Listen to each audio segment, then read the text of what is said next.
Le pays semble vivre entre parenthèses, comme une nation suspendue dans le malaise. On parle encore de transition nationale, mais la réalité devient anormale. Les commerces ferment plus tôt chaque soir, les familles apprennent à vivre dans le noir. On évoque pourtant l'ordre républicain, mais plusieurs citoyens ne voient plus le chemin. Même les projets restent paralysés, comme si l'avenir s'était arrêté.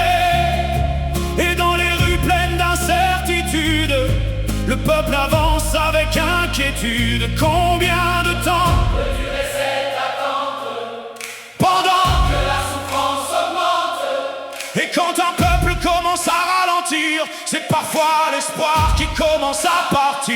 Le pays en pause, comme figé dans le temps, pendant que le peuple attend un changement. Haïti cherche encore une direction claire, pendant que monte la colère. Le pays en pause, les rêves ralentissent, les familles résistent mais s'épuisent. On parle de stabilité institutionnelle, mais la crise devient personnelle.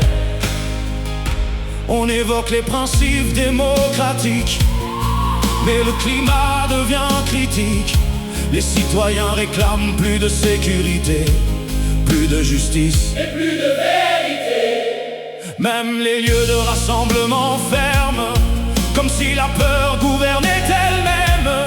Et plusieurs jeunes dans les quartiers commencent à perdre leur dignité. On parle de souveraineté populaire, mais le peuple cherche encore la lumière, car une nation qui reste immobilisée commence lentement à s'épuiser. Le pays en pause, comme figé dans le temps, pendant que le peuple attend un changement. Haïti cherche encore une direction claire, pendant que monte la colère. Le pays en pause, les rêves ralentissent, les familles résistent mais s'épuisent. On parle de stabilité institutionnelle, mais la crise devient personnelle.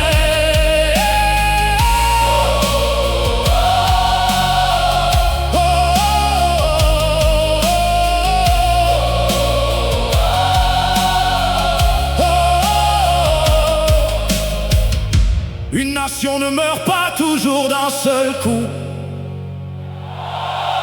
Parfois, elle s'éteint lentement dans l'attente.